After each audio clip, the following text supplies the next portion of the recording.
ఒకసారి మనం చేసిన పనులు నేను వ్యక్తిగతంగా ఎప్పుడు చెప్పుకోను. చాలా సహాయాలు చేశాను, నేను ఎప్పుడు చెప్పుకోను. కానీ పాలిటిక్స్కి వచ్చేటప్పటికి మనం ఏమి చేయాలో చెప్పడం చాలా అవసరం. లేదంటే గత ప్రభుత్వంలో గాల్లో మొత్తం నైవేద్యాలు పెట్టి మనకు వడ్డించినట్టు చూపించారు. అలా కాకుండా నిజంగా సంక్రాంతి తాలూకు స్ఫూర్తి అవన్నీ మేము చేయడానికి ముందుకు తీసుకెళ్తా ఉన్నాం. అంటే ఇంత చేశాం అనుక్షణం. ఎందుకంటే మనకి ప్రతి 3 నెలలకి అభివృద్ధి ఏంటని చెప్పాలి కదా. దాంట్లో భాగంగానే మనస్ఫూర్తిగా ఇంత అభివృద్ధి సాధించాం. ఈ రోజున నిన్న చాలా కలిసివేసింది నాకు. అంటే ఎందుకు చెప్తున్నాను ఇదంటే, జవాబుదారీతనం. నేను ఓట్లు అడిగినప్పుడు మిమ్మల్ని నేను అకౌంటబిలిటీ చూపిస్తానని చెప్పాను. జవాబుదారీతనం, ప్రతిదానికి బాధ్యత తీసుకుంటామని. నిన్న తిరుమలలో జరిగిన సంఘటన, అది మన సంక్రాంతి, తొలి సంక్రాంతి పండగ ముందు జరగడం చాలా బాధ కలిగించింది. వైకుంఠ ఏకాదశి రోజున 6 నిండు ప్రాణాలు కోల్పోవడం బాధ కలిగించింది. 36 మంది 39 మంది గాయపడ్డారు. మనసు చాలా క్షోభించింది.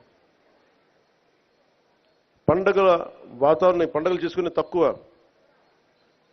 కానీ సంక్రాంతి నాకు ఎదురు చూసేది మన గోమాతల్ని పూజ చేయడానికి. కనుమ రోజు ఎదురు చూస్తాను నేను, వాటి పూజ చేయడానికి కోసం ఎదురు చూస్తూ ఉంటాను. అలాంటి పరిస్థితుల్లో ఈ సంఘటన జరగటం, చాలా ఉత్సాహంగా జరుపుకునే పండుగ నాకు వ్యక్తిగతంగా, ఈ గోమాత కోసం చేసే పండుగలు కాబట్టి నాకు నేను చాలా బాధ కలిగింది. నేను వెళ్ళి పరామర్శించవచ్చు, వచ్చేయచ్చు. మీరందరూ ఎన్డీఏకి, చంద్రబాబు గారి నాయకత్వంలో మీరు నమ్మి ఓట్లు వేశారు. బాధ్యత వచ్చినప్పుడు ఎవరి మీద నెట్టలేదు. మీ వల్ల జరిగింది, మా వల్ల జరిగింది అని. తప్పు ఎవరి వల్ల జరిగినా మేమందరం ప్రభుత్వంలో భాగస్వామ్యం కాబట్టి మనస్ఫూర్తిగా నిన్న దేశాన్ని క్షమాపణలు అడిగాను జరిగిన తప్పుకి. ఇది దేనికి క్షమాపణలు అడగాలి అంటే,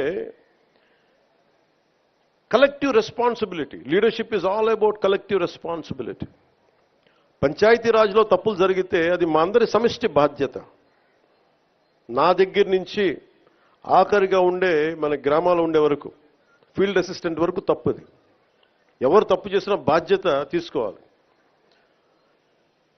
ఈ సంక్రాంతి సీజన్ మనకి రాబోతున్నది. కొంత మనసు కావాలి. కొంత ఏం మాట్లాడాలి, ఒకటి నేను చెప్పాను, ఇవన్నీ చేశాను. కానీ ప్రతిసారి నిన్న ముఖ్యంగా యువతకి నా విన్నపం, నా విజ్ఞాపన,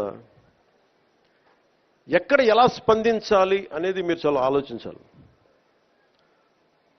చావు సమయంలో కూడా, ప్రమాదమైన సమయాల్లో కూడా నేను వస్తే సినిమా పేర్లు కానీ,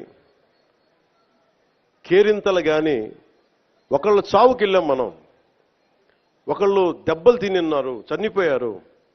ఇలాంటి సమయంలో కూడా మనం కూర్చొని కేరింతలు, అరుపులతో ఉంటే భావ్యమా లేదా అనేది ప్రతి ఒక్కరు ఆలోచించాలి.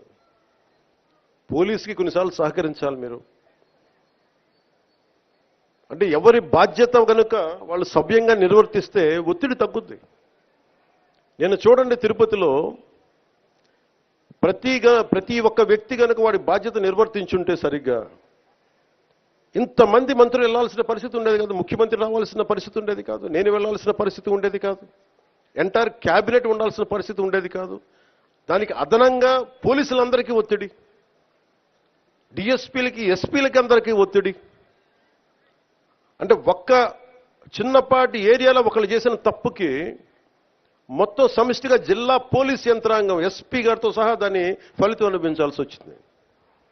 నాకు ప్రత్యక్షంగా దానికి సంబంధం లేకపోయినా నేను దాంట్లో ప్రభుత్వంలో బాధ్యత కాబట్టి సనాతన ధర్మాన్ని పాటించే హిందువులందరినీ నేను క్షమాపణ అడిగాను.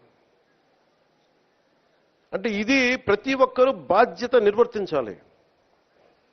కేవలం నాయకులకి ఓట్లేస్తే సరిపోదు. ప్రతి ఒక్క ప్రజాప్రతినిధి కానీ, అధికారి కానీ, ఉద్యోగి కానీ ఎవరి బాధ్యతలు వాళ్ళు నిర్వర్తించాలి. లేకపోతే మటుకు ఇలాంటి దుర్ఘటనలే వస్తాయి, అభివృద్ధి ముందుకెళ్తుంది. అలాగే గత ప్రభుత్వంలో అలవాటైపోయి కొంతమంది, ప్రత్యేకించి కొంతమంది అధికారులకి పనిచేయడం మానేశారు. నిర్లక్ష్యంగా ఉండటం ఉన్నారు.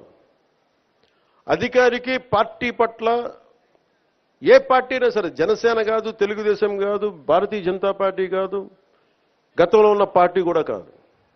Your loyalty is for the people. మీరు రాజ్యాంగానికే మీరు కట్టుబడి ఉండండి. మేము ప్రత్యేకించి ఫేవర్స్ ఏమి అడగం. నేను ప్రతిసారి కలెక్టర్ గారికి కానీ ఎస్పీ గారికి కానీ నేను ఒకటే చెప్పాను, మీరు నాకు ప్రత్యేకించి ఏం చేయకండి అన్న. కనీసం మీరు మాకు చేయాల్సింది న్యాయం అందరికీ జరిగేలా చూడండి అని చెప్పాను. మా వాళ్ళు శిక్షిస్తే, తప్పు చేస్తే మాకు కూడా బాధ్యతను ఏర్పడని చెప్పాను. ఎందుకంటే నేనే స్వయంగా అసెంబ్లీలో నేనే చెప్పాను, తప్పు చేస్తే నన్ను కూడా శిక్షించమని. అలాంటిది